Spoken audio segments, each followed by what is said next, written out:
जीवन भय से मुक्त समाज जनाए लगा बीतने समय सुहाना। असुर योजना रही बनाए बदला हार का लेना होगा। कुछ भी समझ में आवे ना घोर तपस्या लगे करने। आसन सुंभे निसुंभे लगाए लगे शक्तियां अर्जित करने।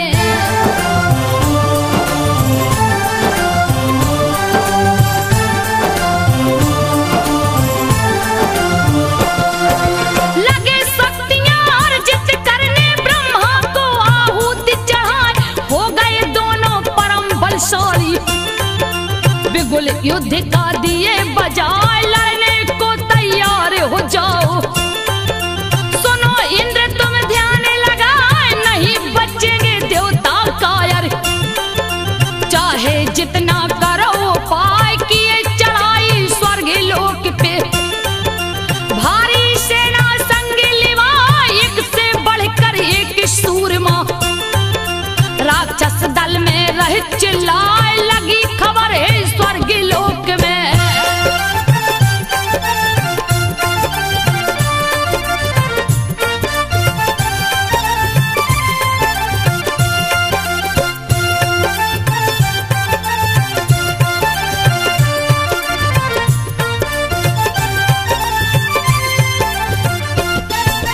लगी खबर है स्वर्ग लोक में सुनकर इंद्र गए गुस्साए ले देवों की भारी सेना।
से मुनिवर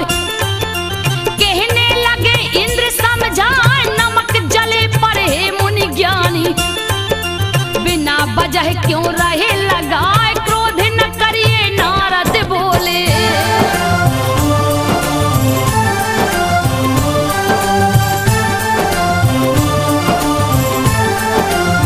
क्रोध न करिए नारद बोले इंद्र देव से बात चिताए कहने लगे तब सारे देवता करिए मुनिवर कोई उपाय कैसे वापस स्वर्ग मिलेगा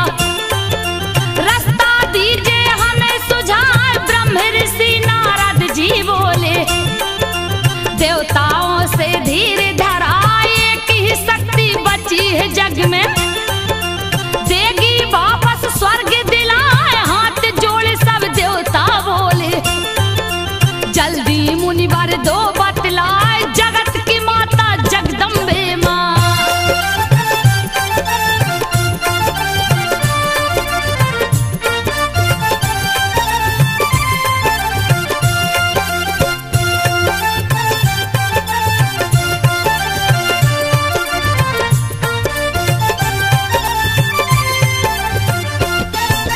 जगत माता जगदम्बे भवानी सुमरन करिए ध्यान लगाए तब देवों को ध्यान है आया कहाँ थमाए बात चिताए संकट पड़े याद कर लेना सुनकर पुकार जाऊंगी आए चले सुमरने माँ को देवता गए हिमालय पर्वत आए एक ओर सिखा भारी पर्वत की एक ओर गंगा रही लहराए करते सभी कर जोर प्रार्थना मैया रानी जाओ आए सत सत नमन आपको करते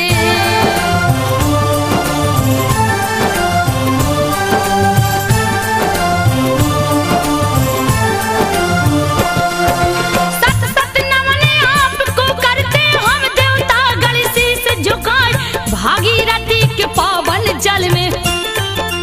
करने को स्नान जनाए तब तक पार्वती जी आई देख देवों को रही मुस्कान लगी पूछने उमा भवानी कारण क्या है दो बतलाए किसकी सुमरन बड़े जतन से हो रही है जरा देव बताए तब तक उनके शरीर कोश से दिव्य ज्योति निकली है आए उसी ज्योति से माता रानी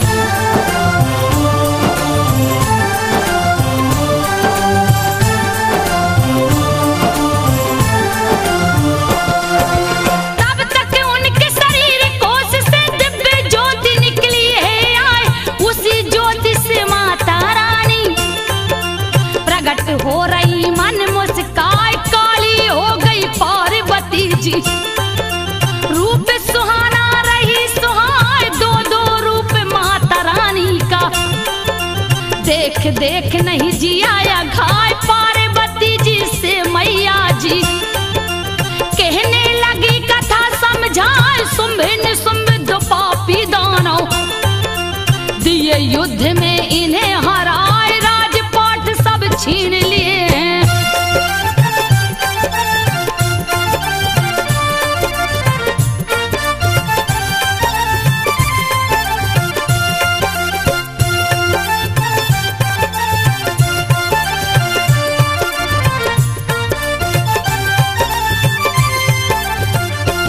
राजपाट सब छीन लिए हैं स्वर्ग पे लिए अधिकार जमाए इसी कारण ये सभी देवता मेरी शरण गए हैं आए कर सुमरन मुझे बुला रहे थे रक्षा की गुहार लगाई इसीलिए मैं प्रकट हुई हूँ सुनिए देवी ध्यान लगाए सारा जगत कोष की देवी कहेगा मुझको शीश झुकाए सत सत नमन देवता करते माँ चरणों में शीश झुकाए तब तक घूमते पर्वत ऊपर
मुझसे रहा न जाए। महादैत्य सुग्रीव से बोला,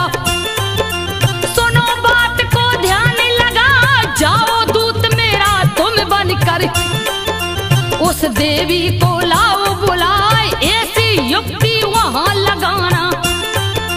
खुद चल कर वो जाए आए, जैसी आज्ञा महाराज की। देख देवी को जी ललचाए, लगा बोलने मीठी वाणी।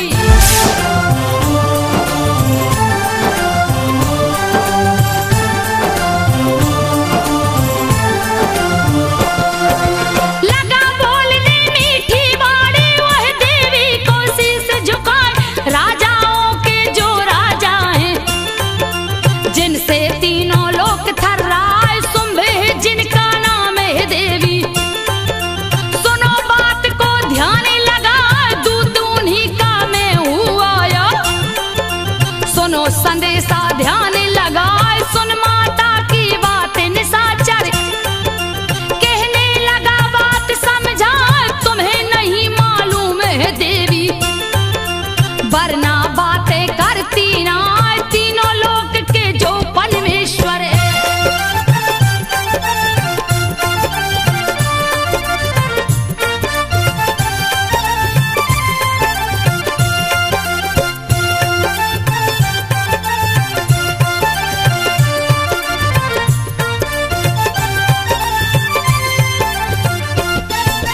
तीनों लोक के जो परमेश्वर, उनकी बात रही ठुकराए। शुंभ के वध की तेरी प्रतिज्ञा, बाल हट है रही जनाए। मती गई है तेरी मारी, या तेरी मौत गई है, या इतना कहकर दूत चलो है। पहुंचा है दरबार में जाए, देख दूत को शुंभ बोला, कहो देवी का हाल सुनाए। बोलो दूत वह कब आवेगी, हाथी घोड़ा दूं भिजवाए। शीश झुका कर दूत बोला,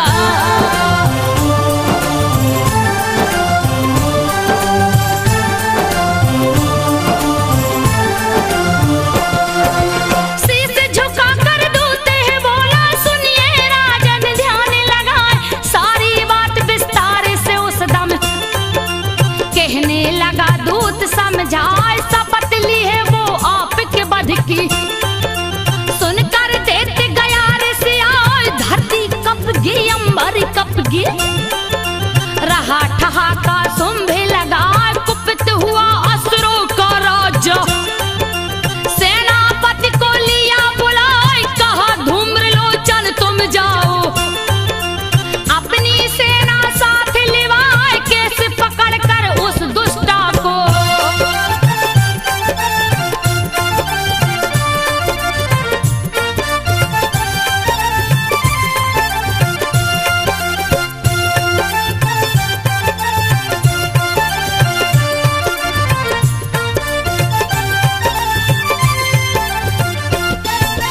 कैसे पकड़ कर उस दुष्टा को घसीट करके लाओ जाए। पाकर आज्ञा से निकले कर सेनापति चला हर साय। 60,000 असुरों की सेना लेकर गया हिमालय आए। सामने देख मूर्ख माता को कहने लगा बात ऋषियाय। ए दुष्टा तू साथ मेरे चल,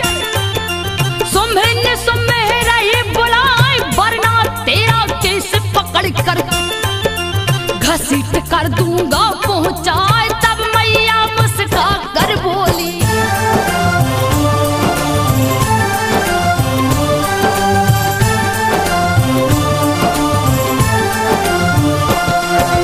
तब मैया मुस्का कर बोली, लो अपना तुम जोरा जमाए। क्रोध में सेनापति है दौड़ा, माँ को मारन अस्त्र उठाए। आ गया क्रोध भवानी माँ को, अब तो दुष्ट बचेगा ना। माँ के मुंह से ज्वाला निकली, जिसका ताप सहा नहीं जाए। हो गया जलकर राख निशाचर, सारी सेना गई घबराए। पागल हो गए असुर भयानक, लगे दौड़ने हैं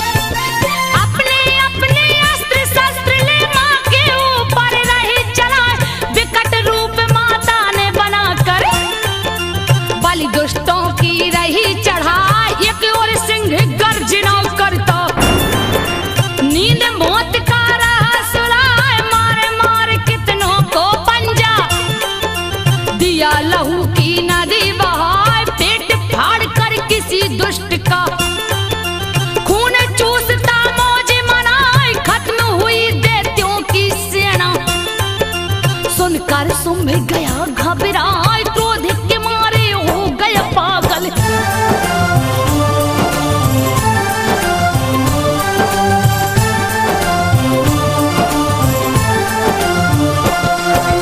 क्रोध के मारे हो गया पागल, चंड मुंड को कहा बुलाए, लेकर भारी सेना जाओ,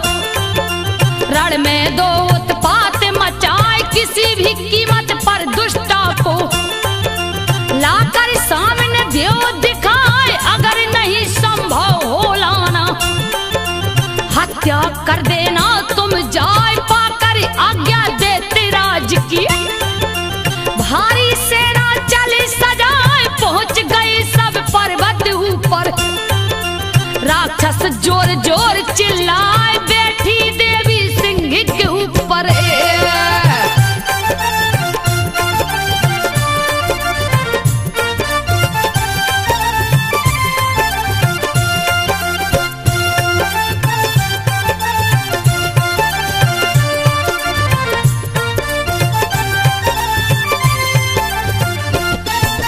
बैठी देवी सिंह के ऊपर, रही मंद मंद मुस्कान, मन मोहिनी सुंदर मूरत, रूप अनोखा रहा सुहाए, चंड मुंड उत्पात मचोते, चले पकड़ने जोरे लगाए, कोई धनुष कोई खड़ग लियाए, कोई रहा तलवार नचाए, कि अकेली देवी मैया चारों ओर असुर मुस्काए, चले पकड़ने माँ को पापी, गया क्रोध मैया को आए, लाल नेत्र विकराल हुए।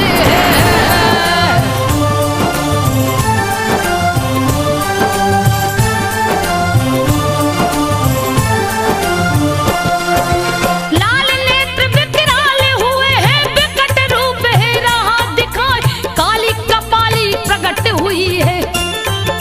धरती अंबर गए थर्राए, चीता चर्म की साड़ी तन पर, नरमुंडों की माला सुहाए, लप लप लप लप जीभ निकाले, लाल लाल रही आंख दिखाए, काली रूप में काले आया, अब तो असुर बचेंगे ना, लगी गर्जना करने मैया, हाथ में खप्पर रहा सुहाए, लगी पकड़ असुरों को खाने।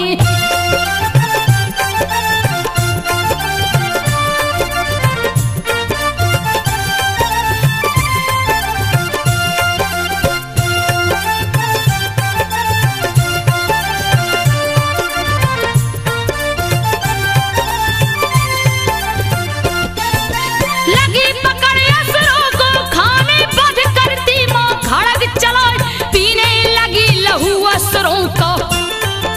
लगे भागने जान बचाए, हाथी घोड़ा बरछी वाला, खाने लगी मैया मोहबाई, एक एक बार में लाखों सैनिक, मुंह से काली रही चबाए, हो गया युद्ध का दृश्य भयानक,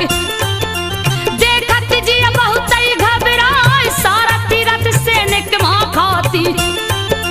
देखे चंड मुंड गुर्राए, कुचल गए पैरों से कितने।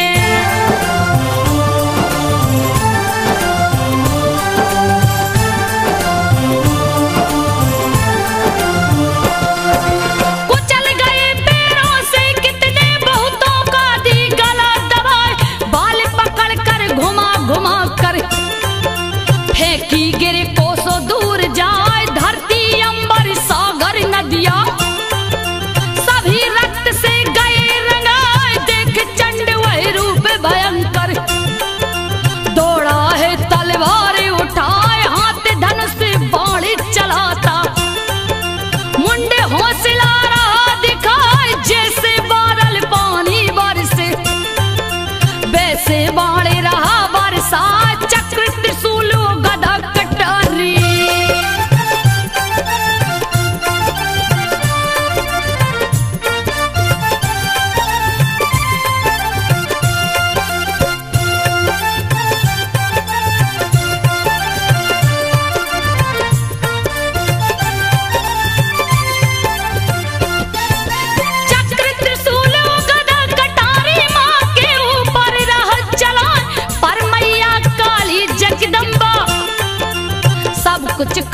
पार्वती मोहबाई कर गुस्से में भारी गर्जना बोली है मैया गुर्राई कर लिया बार बहुत अब तुमने इष्ट देव को ले मनाए आ गई बेला अब मरने की जान तुम्हारी बचेगी ना एक हाथ से बाल पकड़ ली दूजे में तलवार सुहाए बंद हो गई चंड की बोली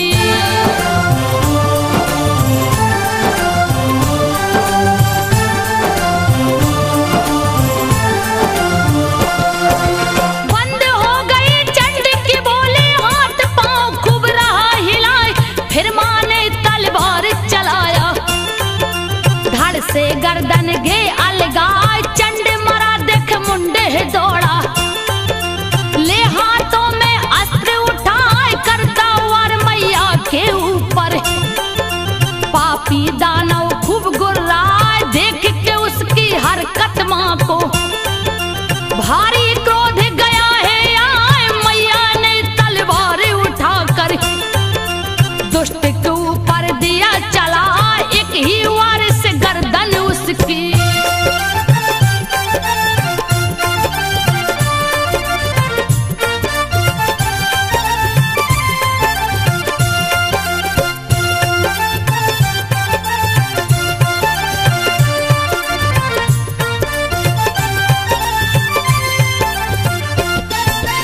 एक ही वार से गर्दन उसकी कट गई मारा दुष्ट घिर गया डर के मारे सैनिक भागे जीवन बचना कठिन जनाए हंसती काली हंसी भयानक असुरों को रही मां दौड़ाए चंड मुंड की मुंडी लेकर गई पास अंबा के आए चंड मुंड की मुंडी आपको भेंट करूं देवी हर साल देख के चंड मुंड की गर्दन देवी मां बोली मुस्काए चामुंडा अब नाम तुम्हारा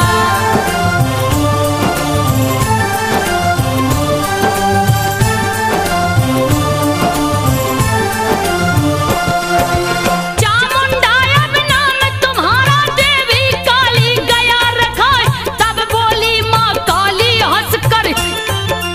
अम्बे मां से बात चेताए हे देवी अब युद्ध यज्ञ में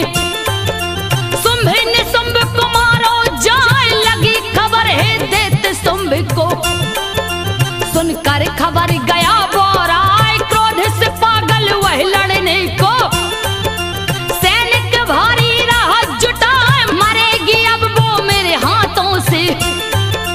मौत गई है उसकी आए दिया आदेश है दूत बुला करे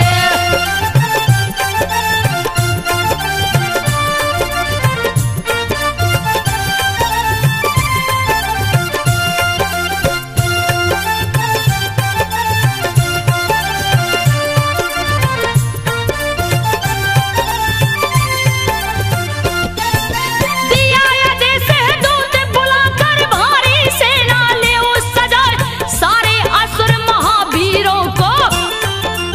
जल्दी खबर दे पहुंचाए कहने लगा है दूत से उस दम एक बात शुंभ समझाए भारी सेना ले असुरेश्वर चला गरजता जग थर्राए आज महासंग्राम छड़ेगा कालिक मेघ रहा मणि राय देवी देवी अब विशाल सेना असुरों पर रही क्रोध दिखाए खींच प्रतंचा धनुष कमाने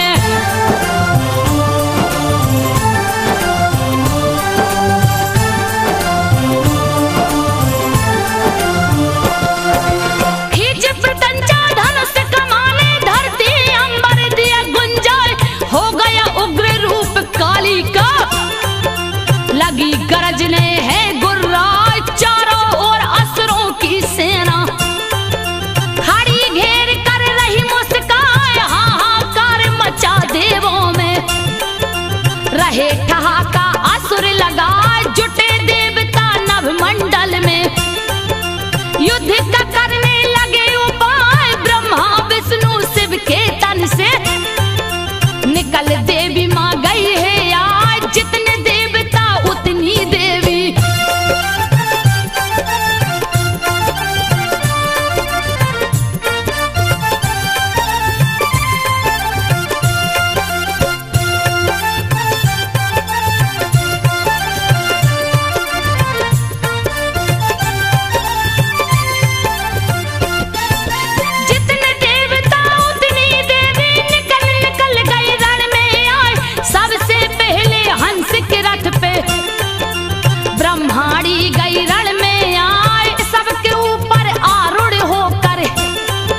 से रूप धर आई भवानी,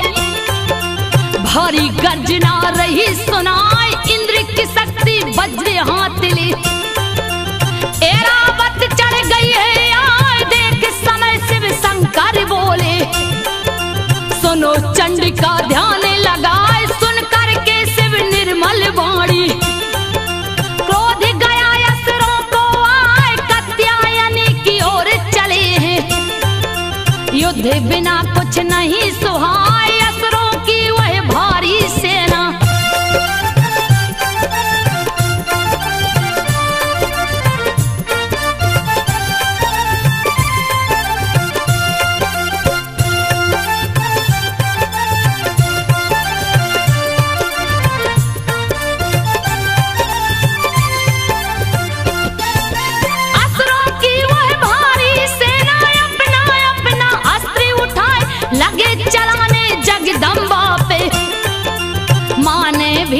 धनुष उठाए लगी चलाने तीर धनुष से, असुरों से नहीं बेग सहाय, तब तक काली सामने आ गई, महाकाल का रूप बनाए लगी मारने असुरों को मां, बीच समर में मां दौड़ाए, ब्रह्माणी असुरों के बीच में, ब्रह्म की शक्ति रही दिखाई, छिड़क देती जब जल महारानी,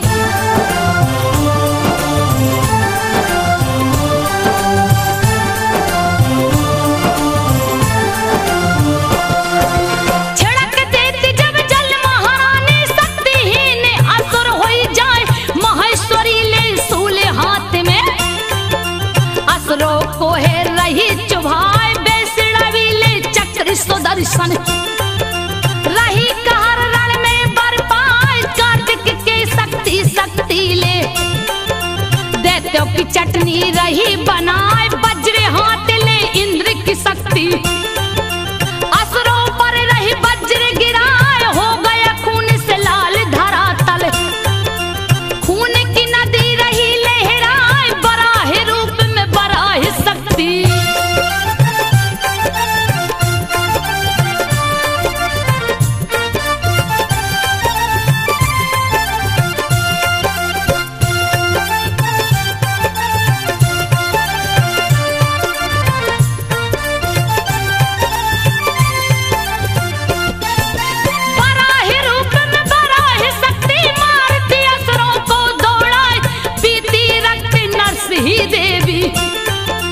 सिहनाद से जग थर्राए, शिव दूती के अट्टहास से, मर गए कितने मोह बिचकाए, जो गिर गया वो उठ नहीं पाया, पैरों तले वो गया कुचाए, लगी दौड़ने सभी देवियां, लगता कालस्यम गया, धरती ऊपर लहू का कीचड़, लाशों का रहा ढेर दिखाए, लाखों करोड़ों कटी मुंडियां,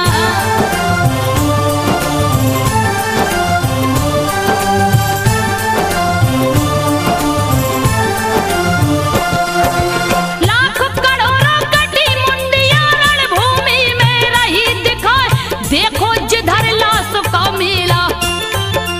पीती काली लहू दिखाए, लगे भागने दानव डर से, भाग भाग रहे जाने बचाए, देख भागते असुरी सेना, रक्त बीज गया सामने आए, मुझसे युद्ध करो तो जानू, सबको दूंगा आज मुआए, कितना दम है भुजा में किसके, सबका दूंगा थाहे लगाए, लगा है करने युद्ध भयानक,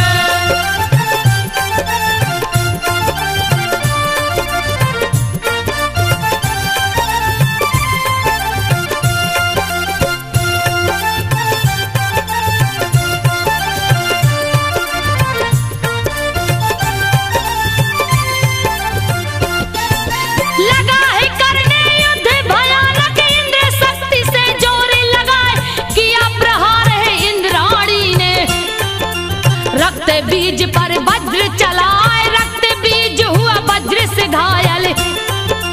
फिर भी हंसता जोर लगाए, रक्त लगा धरनी में गिरने,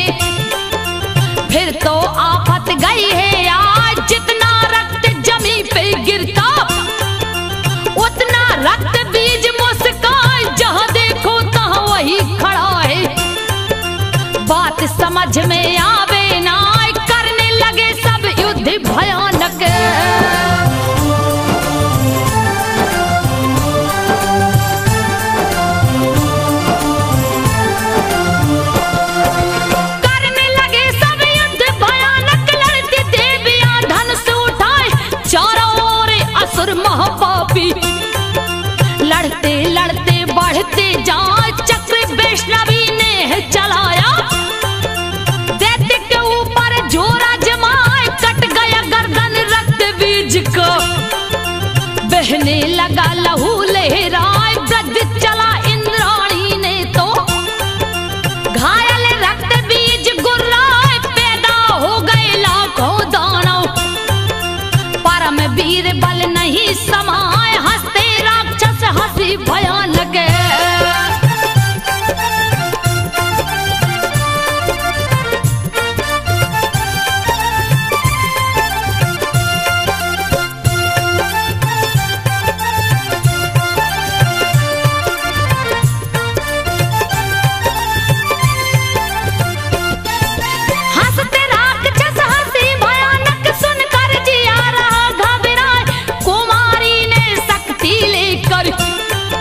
रही बराही खड़ग चलाए, माहेश्वरी त्रिशूल से मारे, फिर भी दानव नहीं ओराए, लगे छकाने माताओं को, रणभूमि में जोर लगाए, रक्त बीज संपूर्ण जगत में रहा ठहाका खूब लगाए, लगे कांपने भय से देवता, अब तो विजय मिलेगी ना, देख उदास माता देवों को।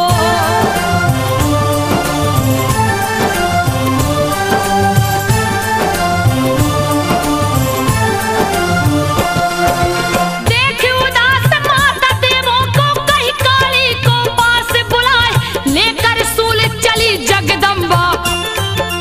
रक्त बीज जहां से ठटाए, सूल चुभाया है सीने में, गिरने लगा लहू बहराए, लगी है पीने लहू चामुंडा, लहू भर गया है मुंह में जाए, पैदा मुंह से दाना हो गए, काली हंस हंस गई चबाए, माँ के ऊपर गदा चलाया, पापी रक्त बीज बोराए, तन के असर नहीं हुआ चोट का,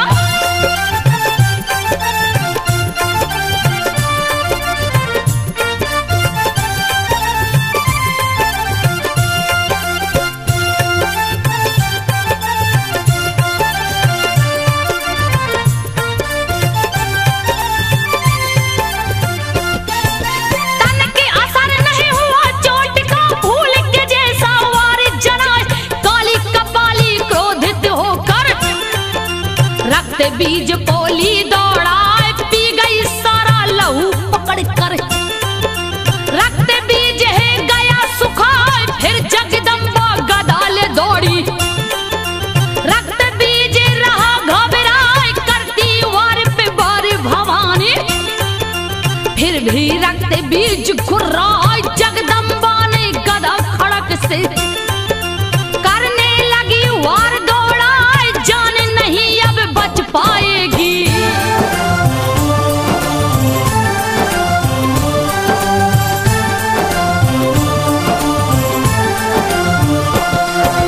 जान नहीं अब बच पाएगी, डर से असुर रहा घबराए, शक्ति छीड़ हो गई है उसकी, तब मैया ने मौका पाए, गदा खड़क ले मारन लगी, बचने का नहीं कोई उपाय, कर दिया माँ ने उसके टुकड़े, मार मार कर दिया मुआए, अंत हो गया महादैत्य का, देवता पुष्प रहे बरसाए, खुशी मनाती सभी देवियां, लिखता पीतन शीश झुकाए, संजो माँ की गाई कहानी,